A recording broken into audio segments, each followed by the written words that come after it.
मंडळी, असं म्हणतात की माणसाच्या आयुष्यामध्ये दोन गोष्टी सांभाळणं हे खूप कठीण असतं. ह्या दोन गोष्टी सांभाळणं खूप मोठं त्यांच्यापुढे आव्हान असते. पहिली गोष्ट म्हणजे पैसा आणि दुसरी गोष्ट म्हणजे तारुण्य. एखाद्याकडे जर जास्त पैसा झाला त्यावेळेस त्यालाही डोळ्यावर पैशाची धुंदी येत असते आणि एखादा मुलगा तारुण्यात आला की तो सुद्धा मग तारुण्याच्या कैफामध्ये असा काही बेभान राहतो की त्याला कशाचंही काही भान राहत नाही. तारुण्य हे असंच असतं, कारण ज्यावेळेस कोणताही मुलगा असो किंवा मुलगी असो तारुण्यात येत असते त्यावेळेस त्याच्या शरीरामध्ये एक वेगळाच बदल घडत असतो आणि हेच शारीरिक बदल, हेच काही त्याच्या शरीरातील जे हार्मोन्स असतात याच्यामध्ये काही बदल घडून येत असते आणि ह्यामुळेच असा काही माणसाच्या मनावर याचा परिणाम पडत असतो. अशा वेळी तारुण्यामध्ये मग मनामध्ये वाईट विचार येत असतात, मनामध्ये एक विचित्र प्रकारचे विचारसुद्धा येत असतात. आज आपण एका अशाच तारुण्यात आलेल्या आत्या आणि एक तारुण्यात आलेला त्या आत्याचा भाचा, अशा या दोघांची आपण घटना ऐकणार आहोत, पाहणार आहोत. हे दोघेही जेव्हा तारुण्यात आले त्यावेळेस यांनीही नात्याची मर्यादा ओलांडली आणि आत्यासोबत भाच्याने शारीरिक संबंध स्थापित केले आणि आत्याची याला संपूर्ण सहमती होती. आत्यानं फक्त शारीरिक संबंध स्थापित केले नाही तर आत्याला आपल्या भाच्यासोबत, भावाच्या मुलासोबत लग्नसुद्धा करायचं होतं. पण यांच्या या अशा अनैतिक प्रेमामध्ये जेव्हा एक हत्याकांड घडलं आणि त्यानंतर जेव्हा पोलिसांनी सखोल तपास केला आणि त्यानंतर जेव्हा कळालं की आत्या आणि भाच्यामध्ये असे अनैतिक संबंध होते, ज्या अनैतिक संबंधामध्ये अशी हत्या झाली आहे, तेव्हा या गोष्टीवर कोणालाही विश्वास बसत नव्हता. सर्वांना असंच वाटत होतं की पोलिसांनी काहीतरी हे खोटं नाटक उभं केलेलं आहे, पोलिसांनी योग्य तो तपास केलेलाच नाही, अशा प्रकारे सर्वांना वाटत होतं. पण जो काही पोलिसांनी तपास केलेला होता तो अगदी खरा होता आणि तोच सत्य होता. काय आहे हा संपूर्ण प्रकार हेच आपण या व्हिडिओमध्ये सविस्तर पद्धतीने जाणून घेऊया. त्यासाठी हा व्हिडिओ शेवटपर्यंत नक्की बघा. नमस्कार मंडळी, स्वागत आहे तुम्हा सर्वांचं पुन्हा एकदा आपल्या मराठी यूट्यूब चॅनलमध्ये. तर मंडळी, घटना आहे उत्तर प्रदेश राज्याचा एक जिल्हा आहे बिजनौर आणि बिजनौर जिल्ह्याचंच एक पोलीस स्टेशन आहे रेहड आणि या रेहड पोलीस स्टेशनच्या अंतर्गत एक गाव आहे लालबाग आणि याच गावामध्ये खूप मोठं कुटुंब राहत होतं. या कुटुंबामध्ये एक मुलगी होती जिचं नाव अमित कौर होतं. अमित कौर उर्फ लक्ष्मी असे दोन नावं सांगितली जात आहे. ही अमित कौर होती तर ही आता तारुण्यात आलेली होती आणि 12वीची हिनं परीक्षा दिलेली होती. पण 12वीच्या परीक्षेमध्ये ही जी मुलगी होती हे नापास झालेली होती. ह्यासाठी ही मुलगी आता घरीच राहत होती आणि घरचीच काही कामं करत होती, आपल्या आईला कामामध्ये मदत करत होती. आता या मुलीचं हे लग्नाचं वय झालेलं होतं. ह्यासाठी तिचे आईवडील हिच्यासाठी एक योग्य स्थळसुद्धा शोधत होते आणि अशामध्येच काही हिच्या लग्नाला आता विलंब होत चाललेला होता. पण 21 डिसेंबर 2017च्या दिवशी ही जी मुलगी होती घरून तर बाहेर कामानिमित्त काही निघालेली होती. म्हणजेच बिजनौर शहरालाच लागून असलेलं यांचं हे गाव आहे आणि याच शहरामध्ये ही मुलगी गेलेली होती आणि गेली तर ती संध्याकाळी परत घरी आलीच नाही. संध्याकाळपर्यंत तिची वाट पाहिली, रात्रीलाही तिचा शोधाशोध केला पण त्या मुलीचा कुठेही थांगपत्ता लागत नव्हता. शेवटी कुटुंबियांनी, आईवडिलांनी, काका, काही भाऊ होते, यांनी पोलिसांमध्ये जाऊन तक्रार दाखल केली. पोलिसांनी तक्रार नमूद करून घेतली, लिहून घेतली आणि त्यानंतर पोलिसांनी सांगितले की योग्य तो तपास केला जाईल, तुम्ही आता निश्चिंत राहा, काय आहे ते पुढील कार्यवाही आम्ही योग्य ती करूया, अशा प्रकारे पोलिसांनी त्यांना सांगितलं. आणि त्यानंतर या मुलीचं जे कुटुंब होतं हे संपूर्ण घरी परत आलेलं होतं. दुसऱ्या दिवशी याच शहरामध्ये एक परिसर आहे, जिम कार्वे नॅशनल पार्क आहे आणि या पार्कच्या भिंतीजवळ या मुलीचा मृतदेह काही लोकांना आढळला. त्यांनी याची माहिती पोलिसांना दिली आणि पोलिसांनी घटनास्थळी धाव घेतली. तिथं गेल्याच्या नंतर पाहिलं एक तरुण मुलगी आहे जी मृत अवस्थेमध्ये आहे. त्या मुलीवर कोणत्याही प्रकारचे काही जखम नव्हती किंवा कुठल्याही प्रकारचं तिला मारलं गेलेलं दिसत नव्हतं. पण पोलिसांना काहीतरी संशय वाटत होता. जवळच काही एक विषाची बाटली पडलेली होती. आता पाहताक्षणी असं वाटत होतं की या मुलीनं विष प्राशन केलेलं आहे, कीटकनाशक प्राशन केलेलं आहे, हिनं आत्महत्या केलेली आहे, अशा प्रकारचं सर्वांना प्रथमदृष्ट्या असंच वाटत होतं. त्यानंतर पोलिसांनी पंचनामा केला, मृतदेह ताब्यात घेतला, पोस्टमॉर्टमसाठी पाठवला.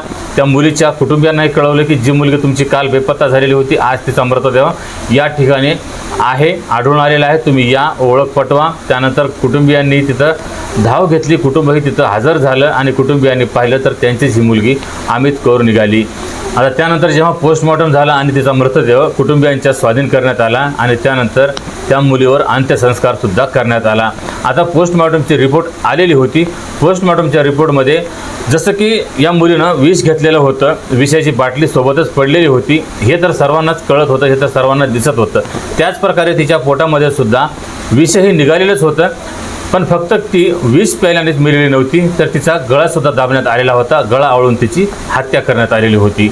आणि एवढंच नाही तर पोस्टमॉर्टममध्ये असं सुद्धा आढळून आलेलं होतं की जी मुलगी आहे ही 4.5 महिन्याची गरोदर होती. आता ही मुलगी 4.5 महिन्याची गरोदर होती, हिची हत्या झालेली होती, हिला अगोदर तर विष घेतलेलं होतं, पोटामध्ये विषही निघलेलं होतं आणि एकीकडे हिची हत्याही करण्यात आलेली होती गळा दाबून, आणि दुसरीकडं ही मुलगी गरोदरही होती आणि त्यामध्येच ही मुलगी अविवाहित होती. ह्यामुळं आता पोलिसांना एक असा प्रश्न पडलेला होता की या मुलीचे एखाद्या मुलासोबत अनैतिक संबंध असतील, प्रेमसंबंध असतील आणि या प्रेमसंबंधामध्ये ही मुलगी त्या मुलाकडून गरोदर राहिली असेल आणि त्यानंतर त्या मुलाने हिला अशा प्रकारे संपवलं असेल, असा पोलिसांना आता संशय होता. पोलिसांनी तिच्या आईवडिलांना जो काही प्रकार घडलेला होता सांगितला की तिनं विष तर घेतलेलंच होतं किंवा तिला बळजबरीने विष पाजण्यात आला असेल, पण तिची गळा दाबून हत्या करण्यात आलेली आहे आणि मुलगी 4 महिन्याची गरोदर होती. अशा प्रकारे जेव्हा आईवडिलांना सांगितलं त्यावेळेस आईवडिलांच्या पायाखालची जमीन सरकली. आईवडिलांना विश्वास वाटत नव्हता की त्यांची एवढी लाडा कौतुकात वाढलेली मुलगी अशा प्रकारचं काही कृत्य करेल, आणि एवढ्या काही मोठ्या कुटुंबात ही मुलगी होती की या कुटुंबामध्ये असताना या मुलीनं असं काही पाऊल उचललं की हिचे कोणाशी शारीरिक संबंध सुद्धा स्थापित झालेले असतील. आता त्यानंतर पोलीस त्यांना विचारत होते की या मुलीचे कोणाशी असे प्रेमसंबंध होते का, तुम्ही तिच्या प्रियकराला ओळखता का, तुम्हाला तिच्या प्रेमसंबंधाबद्दल माहिती आहे का. आता याच्याबद्दल तिच्या आईवडिलांना तर काहीच माहीत नव्हतं. त्यानंतर आईवडिलांनी घरामध्ये आल्याच्यानंतर सर्व काही जे काही घरातील सदस्य होते सर्वांना विचारपूस केली की अशा प्रकारे ती 4 महिन्याची 4.5 महिन्याची गरोदर होती आणि तिची हत्या करण्यात आलेली आहे, तुम्हाला तिच्या अशा काही प्रेमसंबंधाबद्दल माहिती आहे का. तर त्यावेळेस कुटुंबात कोणालाही तिच्या अशा प्रेमसंबंधाबद्दल माहीत नव्हतं. पोलिसांनी गावामध्ये येऊन तपास कार्य सुरू केलं. जे पोलिसांना संशयित वाटत होते असे काही मुलं पोलिसांनी पोलीस स्टेशनला बोलावून घेतले, त्यांच्याजवळ जाऊन त्यांची चौकशी केली, विचारपूस केली. बऱ्याचशा काही अशा जवळजवळ 15 ते 20 मुलांना पोलिसांनी अशाच प्रकारे विचारपूस केलेली होती की तुमचे या मुलीसोबत काही प्रेमसंबंध होते का, किंवा या मुलीचे कोणासोबत प्रेमसंबंध होते याच्याबद्दल काही माहिती द्या. अशा प्रकारे आता पोलिसांनी जवळजवळ 15-20 मुलांना विचारपूस केलेली होती, पण पोलिसांच्या हाती अजून काहीही सुगाव लागलेला नव्हता. आता पोलीसही हैराण झालेले होते की नेमकं या मुलीची हत्या कोणी केली असेल आणि या मुलीचे असे अनैतिक संबंध होते तरी कोणासोबत. अशाच प्रकारे 3 ते 4 दिवस असेच निघून गेले, पण पोलिसांच्या हाती अजून काही खरा आरोपी जो होता हा काही लागलेला नव्हता. पोलिसांवर दिवसेंदिवस वरून वरिष्ठ अधिकाऱ्यांकडून दबाव येत होता, तणाव येत होता. पोलिसांना आदेश येत होते की ताबडतोब या घटनेची चौकशी करून जो खरा आरोपी आहे त्याला ताब्यात घेण्यात यावं, त्याच्यावर कारवाई करण्यात यावं. अशा प्रकारे आता नातेवाईकही पोलिसांची दमदाटी करत होते, तर वरिष्ठ अधिकारीही पोलिसांची दमदाटी करत होते. पोलिसांनाही काही सुचत नव्हतं, पोलिसांनाही काही कोणताही सुगावा लागत नव्हता. ह्यामध्ये जेव्हा असा काही विषय घरामध्ये चालत होता की आपल्या मुलीच्या अशा प्रेमसंबंधामध्ये कोण असेल, कोणता मुलगा आपल्या घराभोवती जास्त प्रमाणामध्ये फिरत होता, किंवा आपली मुलगी कोणत्या मुलाला जास्त संपर्कामध्ये होती, असे काही आता कुटुंबीय जेव्हा बसलेले होते त्यावेळेस यांच्यामध्ये सुद्धा अशाच प्रकारची चर्चा सुरू होती. आणि तिकडं आता पोलीसही विचारामध्ये पडलेले होते की आता या मुलीचा नेमका खून कोणी केला आहे, हिची हत्या कोणी केली आहे. जिकडं पाहावं तिकडं आता या मुलीच्याच हत्येविषयी चर्चा सुरू होती. ज्यावेळेस कुटुंबामध्ये अशा प्रकारची चर्चा सुरू असतानाच एक लहान 8 ते 9 वर्षाची मुलगी होती, आणि ती मुलगी जे घरामध्ये काही वयस्कर लोक बोलत होते, जसे की त्या अमिता कौरचा वडील म्हणत होता की आपल्या मुलीसोबत कोणाचे संबंध असतील. तिचे काका विचारत होते, तर तिचे कधी भाऊ, कधी चुलत भाऊ, असे काही यांच्यामध्ये चर्चा सुरूच होती की या मुलीसोबत असे कोणाचे संबंध असतील, या मुलीसोबत एवढे काही जवळीक कोण केलेली असेल, असं यांची जेव्हा चर्चा सुरू होती तर ती 8 ते 9 वर्षाची मुलगी यांच्या सर्व गोष्टी ऐकत होती. आणि जेव्हा ही मुलगी त्यांच्या गोष्टी ऐकायची त्यावेळेस त्या मुलीच्या डोक्यामध्ये प्रकाश पडला की हे कोणत्या विषयावर बोलत आहे, की हे जी मुलगी होती ही जास्त वेळ कोणा मुलासोबत संपर्कामध्ये होती. हे अशाबद्दल त्यावेळेस ते विचारपूस करत होते, एकमेकांना चर्चा करत होते. त्यावेळेस या मुलीने सांगितलं की मला एक मुलगा माहीत आहे की जो आपल्या आत्याबाईसोबत अशा प्रकारचे काही त्यानं शारीरिक संबंध स्थापित केलेले होते. मी त्या दोघांनाही असं नको त्या अवस्थेमध्ये एक वेळा पाहिलेलं होतं, पण त्यांनी मला धमकावलं होतं की याच्याबद्दल कोणालाही सांगायचं नाही, असं त्यांनी मला धमकावल्यामुळं मी याच्याबद्दल कोणालाही सांगितलं नाही.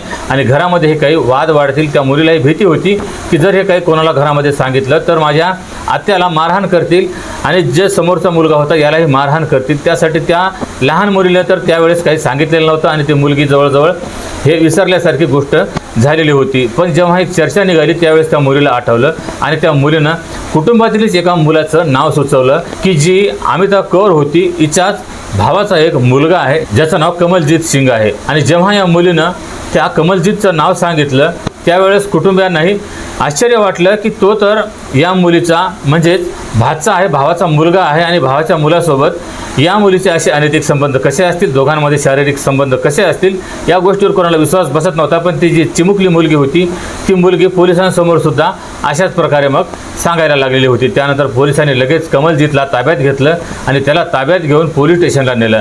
पोलीस स्टेशनला नेल्याच्या नंतर पोलिसांनी त्यांच्या पद्धतीने त्याची जेव्हा सक्तीने चौकशी करायला सुरुवात केली, विचारपूस करायला सुरुवात केली, त्यावेळेस मात्र कमलजीतनं जी काही खरी कहाणी होती ती पोलिसांना सांगितली। आणि ती कहाणी अशी होती की जो कमलजीत होता हा BCom फायनल इयरचं शिक्षण घेत होता आणि तो या शहरामध्ये जायचा आणि संध्याकाळी परत घरी यायचा।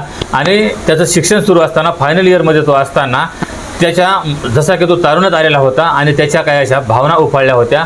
त्याचं एका मुलीवर प्रेम जडलेलं होतं, त्याला एक मुलगी पसंत पडलेली होती आणि तो त्या मुलीवर प्रेम करायचा, मनोमनी प्रेम करायचा आणि त्या मुलीला तो काहीतरी बोलण्याचा, तिला आपल्या मनातील गोष्ट सांगण्याचा तो प्रयत्न करायचा। पण त्याची काही त्या मुलीला बोलण्याची हिंमत होत नसायची। ह्यासाठी तो आपल्या आत्याजवळ जायचा आणि आत्याला म्हणायचा की आत्या अशा अशा प्रकारची जी मुलगी आहे गावातील त्या मुलीवर माझं जीवापाड प्रेम आहे, त्या मुलीवर मी प्रेम करतो आणि त्या मुलीला जर तू माझ्याकडून हे निरोप जर देशील तर खूपच चांगलं होईल। तिला जर तुला सांगितलं की माझा भाचा जो आहे कमलजीत हा तुझ्यावर प्रेम करते तर तुझे खूपच उपकार होतील, अशा प्रकारे तो आत्याजवळच निरोप देण्याचा प्रयत्न करत होता। आत्या हे काही सर्व ऐकत होती। आता ज्या प्रकारे मुलांमध्ये अशा प्रकारच्या काही भावना निर्माण होतात तर तारुण्यात आल्यावर मुलीवर सुद्धा अशा काही भावना निर्माण होत असतात। त्यामध्येच ही मुलगी एवढ्या काही मोठ्या कुटुंबातली होती की घरामध्ये खूपच पुरुषांची संख्या जास्त होती आणि या मुलीला सुद्धा असं काही बाहेरच्या मुलांसोबत असे प्रेमसंबंध ठेवण्याला किंवा बाहेर मुलांना बोलायला अधिकार नव्हता किंवा तिला अशी काही संधीसुद्धा मिळत नव्हती। ह्यासाठी ती मुलगी ही आता मनोमन विचार करत होती आणि तिच्या मनामध्ये एका प्रकारच्या आता अशा काही भावना निर्माण झालेल्या होत्या की त्यानंतर या दोघांमध्ये अशाच प्रकारची चर्चा सुरू होत असायची। मग त्यानंतर ही मुलगी जी आत्या होती ही आपल्या भाच्याला विचारायची की तू खरंच तिच्यावर प्रेम करतोस का, मी तिला जर सांगितलं आणि तुमच्या दोघांमध्ये प्रेमसंबंध जुळले तर मग तुला काय करायचं आहे, तिच्यासोबत तू काय करणार आहेस, अशा प्रकारे ही आता आपल्या भाच्याला विचारत होती। आणि भाचाही मग त्याच प्रकारे सांगत होता की मला तिच्यावर प्रेम आहे। आणि त्यानंतर मग अशा दोघांमध्ये काही जे काही खाजगी गोष्टी असतात अशा काही गोष्टीसुद्धा यांच्यामध्ये होत होत्या। आता हे आत्या आणि भाचा एकाच कुटुंबातील एकाच घरातील एकाच छताखाली राहणारे असल्यामुळं यांच्यावर कोणी जास्त असा संशयही घेत नव्हतं आणि यांच्याकडे तशा कोणी प्रकारे पाहतसुद्धा नव्हतं, कारण हे दोघांचं हे नातं भाचा आणि आत्याचं होतं। ह्यासाठी यांच्यावर कोणीही अशा प्रकारे संशयसुद्धा घेत नव्हतं आणि ह्याच गोष्टीचा फायदा हे दोघेही घेत होते। आता याने ज्या प्रकारे आपल्या आत्याजवळ दुसऱ्या मुलीसाठी निरोप दिलेला होता पण आत्याच्याच मनामध्ये काही आपल्या भाच्याविषयी भावना निर्माण झाल्या आणि त्यानंतर मग जशी जवळ बसायची त्यामध्ये या दोघांमध्येच मग अशा प्रकारचे काही प्रेमसंबंधाविषयी, लव्ह स्टोरीविषयी यांच्यामध्ये चर्चा रंगायची। इतर काही गावामधील मुलं मुली असतात त्यांच्याविषयी काही यांच्या दोघांमध्ये अशा प्रकारची चर्चा चालत असायची आणि हे रात्रभर छतावर बसायचे दोघेही असे सोबत बसूनच अशाच प्रकारच्या काही गोष्टी करत असायचे। ह्यामध्येच या दोघांच्याही भावना उफाळून आल्या। त्यानंतर आत्याने भाच्याच्या हातावर हात ठेवला आणि भाच्याने आत्याचा हात पकडला। त्यानंतर दोघांनी एकमेकांना काही न म्हणता मग या दोघांमध्ये असे काही भावनात्मक संबंध जुळले की हे दोघेही मग जवळ आले। दोघांमध्ये तिथेच शारीरिक संबंध स्थापित झाले। आता एक वेळा दोघांमध्ये शारीरिक संबंध स्थापित झाले तर त्यानंतर मग आता हे एकमेकांना पाहायचे आणि लाजायचे, एकमेकांना पाहायचे, हसायचे आणि आता या दोघांमध्येच असं काही घट्ट प्रेम जुळलेलं होतं की हे दोघांनाच एका प्रकारे एकमेकांची आता चटक लागलेली होती। जशी मग यांना आता संधी मिळायची, जसा यांना वेळ मिळायचा त्यावेळेस मग आता हे घरामध्येच आत्या आणि भाचा शारीरिक संबंधामध्ये यायचे। आता मागील बऱ्याच काही महिन्यांपासून या दोघांमध्ये अशाच प्रकारे संधी मिळाली त्यावेळेस शारीरिक संबंध होत चाललेले होते आणि ह्यामध्येच मुलगी एके दिवशी गरोदर राहिली आणि जेव्हा ही मुलगी गरोदर राहिली त्यावेळेस ती आपल्या भाच्याला म्हणाली की मी तुझ्या मुलाची आई होणार आहे, आता आपण कसं करायचं। आणि तेव्हा भाच्याने ही गोष्ट ऐकली त्यावेळेस त्याला विश्वास बसत नव्हता की आता हे आपल्या हातून काय मोठी चूक घडलेली आहे आणि आता याच्याबद्दल जर कुटुंबियांना कळालं तर आपल्याला कुटुंब तर घरामध्ये ठेवणारच नाही पण गावामध्ये सुद्धा आपल्याला कुठं तोंड दाखवायला जागा उरणार नाही, कारण जे काही आपले गावातले लोक आहेत, मित्र आहेत, काही इतर नातेवाईक आहेत, इतर काही संबंधित लोक आहेत, हे सुद्धा आता मला नाव ठेवतील हे सुद्धा मला आता टोमणे मारतील की तू तुझ्या आत्यासोबतच अशा प्रकारे तोंडकाळ केलेला आहेस. पण या मुलीच्या मनामध्ये मात्र आता एक वेगळीच भावना निर्माण झालेली होती. हिला वाटत होतं की जे काही झालं ते झालं, पण आता हे जे नातं आहे हे आता पुढं अशाच प्रकारे कायम ठेवायचं आणि त्यानंतर दोघांनी लग्न करायचं. मुलगी आता आपल्या भाच्यासोबत, आत्या जी होती भाच्यासोबत लग्न करायची स्वप्न पाहत होती आणि भाच्याला मात्र याची आता भीती वाटत होती. कारण याच्याबद्दल जर आता त्याच्या वडिलांना आणि इतर काही त्याच्या काकांना, इतर काही त्याच्या आजोबांना अशा प्रकारे जर कळालं तर आता सर्वच जण याला एवढे काही मारहाण करणार होते की याला त्याची भीती वाटत होती. ह्यासाठी तो आपल्या आत्याला समजावण्याचा प्रयत्न करायचा की बघ आत्या, आपल्या दोघांमध्ये जे काही एकांतामध्ये बसलो, दोघांच्याही भावना अनावर झाल्या आणि भावनेच्या आहारी जाऊन तारुण्याच्या कैफात आणि वासनेच्या ओघात वाहून आपल्या दोघांमध्ये शारीरिक संबंध झालेत. तर आता हे दोघांचीही चूक आहे, पण ही चूक आपण दुरुस्त करूया. जे मूल आहे आपण हे दवाखान्यामध्ये जाऊन पाडून टाकूया, अबॉर्शन करूया आणि त्यानंतर मात्र आपण त्याच्याबद्दल सावधगिरी बाळगूया. पण आपण लग्न करू शकत नाही, कारण याला आपला कुटुंब मान्यता देईल ना समाज मान्यता देईल. हे आपल्या दोघांचं लग्न कोणत्याही प्रकारे योग्य ठरणार नाही. या लग्नाला लोक आपल्याला नाव ठेवतील, समाजामध्ये आपल्या दोघांनाही कुठेही मान सन्मान राहणार नाही. ह्यासाठी तो तिला समजावण्याचा प्रयत्न करायचा. पण जी ही आत्या होती ही आता मात्र मूल पाडण्याचं नाव घेतात ही चिडत होती. ही साफ नकार देत होती की मला माझं मूल पाडायचं नाही, मी या मुलाला जन्म देणार आहे आणि तुला काय निर्णय घ्यायचा ते तू ताबडतोब निर्णय घे. एक तर आपण दोघं लग्न करूया, नाहीतर मी हे आता माझ्या आईवडिलांना, घरातील कुटुंबियांना सांगून देईल. अशा प्रकारे तिने सांगितलेलं होतं. त्याने तिला कशी तरी समजूत घातली आणि तिला अशाच प्रकारे मग लाडीगोडीने तो पुढं ढकलत नेत होता. मग शेवटी मग भाच्याने आता मनामध्ये विचार केला की आत्या तर आपलं आता ऐकणार नाही आणि आत्यासोबत लग्न केलं तर आपल्याला गावामध्ये सुद्धा राहता येणार नाही. कुटुंबात तर, घरात तर राहणं शक्यच नाही, पण गावामध्ये सुद्धा आपलं राहणं अशक्य आहे. माझं आता BCOMचं फायनल इयर आहे. माझ्या शिक्षणावरही पाणी ओतलं जाईल आणि माझ्या आयुष्याची राख रांगोळी होईल. आता त्याला नाना प्रकारचे विचार येत होते आणि आत्या इकडं ऐकायचं नाव घेत नव्हती. त्याचं म्हणणं होतं की मूल अबॉर्शन करायचं, मूल पाडून टाकायचं आणि त्यानंतर आत्याही मोकळी आणि मीही मोकळा, दोघांचे संबंध दोघांमध्येच राहतील, याच्याबद्दल कोणाला कळणार नाही. अशा प्रकारे तो विचार करत होता. पण आत्या मात्र मूल पाडण्यास नकार देत होती, त्याला विरोध करत होती. त्यानं ठरवलं की आता आत्याचाच काटा काढायचा आणि त्यानंतर त्यानं लाडीगोडीनं आत्याला समजावण्याचा प्रयत्न केला आणि तो म्हणाला की बघ आत्या, आपण दोघेही लग्न तर करू शकत नाही, पण आपण दोघांना जर कायमचं एक व्हायचं असेल तर फक्त एकच पर्याय आहे, आपण दोघांनाही काहीतरी विष पिऊया, कोणत्याही प्रकारे आपण आपलं आयुष्य संपवूया आणि एकत्र दोघेही आपली जीवन यात्रा संपवूया. अशा प्रकारे तो आता तिला सांगत होता. दुसरा काही आपल्याकडं पर्याय नाही, कारण आपल्या लग्नाला कोणीही मान्यता देणार नाही, उलट आपल्याला दोघांनाही मारहाणच होईल, उलट आपल्याला शिवीगाळी केली जाईल. आता ही जी आत्या होती हिलाही वाटत होतं की मुलाला पाडून पाप आपल्या डोक्यावर घेण्याच्या ऐवजी जर आपणच हे जीवन संपवलं तर तेच योग्य राहील असंही तिला वाटलं. आणि आता दोघं जिवंत असताना एक नाही होऊ शकले तर मेल्यानंतर तरी दोघं आपण एक होऊ, अशा प्रकारे आत्याला विचार आला. त्यानंतर 21 तारखेच्या दिवशी हा आत्याला त्या पार्कमध्ये बोलवतो आणि तिथं ही आत्या येऊन बसलेली होती. हा तोपर्यंत जाऊन एक कीटकनाशक बॉटल घेऊन आला आणि ती कीटकनाशकची बॉटल आणल्याच्यानंतर त्यानं तिच्याजवळ ठेवली. त्यानंतर जो हा कमलजीत होता हा आपल्या आत्याला म्हणाला की आत्या, अगोदर मी औषध घेणार. आणि त्यानंतर आत्या म्हणाली की नाही, तू नाही, अगोदर मी औषध घेईन.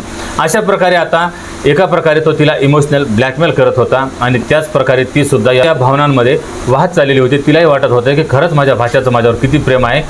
तर तिनं त्याला सांगितलं की तुझ्या अगोदर मी औषध घेईल आणि त्याच प्रकारे मग तिने औषधाची जी बॉटल होती ती तोंडाला लावली आणि कमलजीतलाही तेच हवं होतं. त्याला स्वतः मरायचं नव्हतं, पण त्याला कोणत्याही प्रकारे आत्याचा काटा काढायचा होता. ज्या प्रकारे हिनं आता 4-5 घोट औषध घेतलं आणि औषध घेतल्याच्या नंतर मग तिच्या तोंडाला फेस येत होता, तिला चक्कर आल्यासारखं होत होतं. ती जागीच जमिनीवर पडली आणि त्यानंतर यानं तिच्याकडं पाहिलं.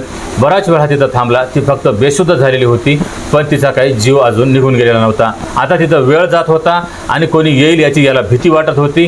जर आपण याच्याजवळ बसून राहिलो तर ही अशी जिवंत राहील आणि कोणीतरी आल्याच्या नंतर आपलं जी बिंग आहे हे उघडं पडेल, हिला दवाखान्यात न्यावं लागेल, तिचा जीव वाचवेल. ह्यासाठी याला भीती वाटत होती. ती काही लवकर मरत नव्हती, पण शेवटी याने तिचीच ओढणी गळ्यातली घेतली आणि तिचा गळा आवळला. गळा आवळल्याच्या नंतर तिची जाग्यावरच हत्या केली आणि त्यानंतर ती बाटली त्यानं तिथंच ठेवली आणि त्यानंतर तो तिथून पळून गेला. अशा प्रकारे तो आता तिथून पळून गेलेला होता आणि नंतर आपल्या घरामध्ये अशा प्रकारे राहत होता की जसं काही झालंच नाही आणि त्याला या घटनेबद्दल काही माहीतच नाही. पण ज्या प्रकारे पोलीस तपास करत होते आणि ज्यावेळेस याला पोलिसांनी उचललेलं होतं त्यावेळेस गावकऱ्यांनी सुद्धा पोलिसांना अडवलेलं होतं. पोलिसांना गावकऱ्यांनी घेरलं आणि पोलिसांना गावकरी उलट प्रश्न करत होते की तुम्हाला खरा आरोपी मिळत नाही तर तुम्ही कुटुंबातीलच घरातीलच व्यक्ती ताब्यात घेत आहात, त्याला अटक करत आहात. या मुलीच्या हत्येचा आरोप तुम्ही घरातीलच माणसावर लावत आहात आणि अशा प्रकारे तो त्याची हत्या करू शकेल का? तो तिचा भाचा आहे, भावाचा मुलगा आहे आणि तो आपल्या आत्याची हत्या का करेल? असे आता गावकरी सुद्धा पोलिसांना प्रश्न विचारत होते. पण ज्यावेळेस या मुलानं जी काही सत्य कहाणी होती सर्वांना सांगितली त्यावेळेस पोलिसांना तर विश्वास बसतच नव्हता, पण गावकऱ्यांनाही या गोष्टीवर विश्वास बसत नव्हता. गावकऱ्यांना हे अगोदर तर असंच वाटलं की पोलिसांना खरा आरोपी मिळाला नाही तर कुटुंबातीलच एका मुलाला ताब्यात घेतलं आणि त्याच्याकडून अशा प्रकारचं काही कबूल करून घेतलं. पण जी काही कहाणी त्यानं सांगितलेली होती ही कहाणी या दोघांच्या व्यतिरिक्त जे कुटुंबामध्ये एक 9 वर्षाची मुलगी होती तिने या दोघांनाही नको त्या अवस्थेत पाहिलेलं होतं आणि ह्याच मुलीच्या सांगण्यावरून कुटुंबियांना मग पटायला लागलेलं होतं. पण कुटुंब आता इतर काही लोकांसमोर असं काही सांगू शकत नव्हतं. पण त्यानंतर पोलिसांनी योग्य तो तपास केला आणि या संपूर्ण घटनेचा खुलासा केला. आता पोलिसांनी त्याच्यावर गुन्हा नोंद केलेला आहे, त्याला अटक केलेली आहे, तुरुंगामध्ये पाठवलेलं आहे. तर मंडळी ही संपूर्ण घटना तुम्हाला ऐकवण्यामागचा उद्देश कोणाच्याही भावना दुखावणे किंवा कोणालाही बदनाम करणे हा नसून फक्त अशा घटनांपासून तुम्हाला सतर्क करणे, सावध करणे हाच आहे. आणि या संपूर्ण घटनेबद्दल तुमच्या प्रतिक्रिया कमेंटमध्ये अवश्य कळवा आणि जर हा व्हिडिओ ही माहिती आवडली असेल तर व्हिडिओला लाईक आणि चॅनलला सबस्क्राईब करायला विसरू नका.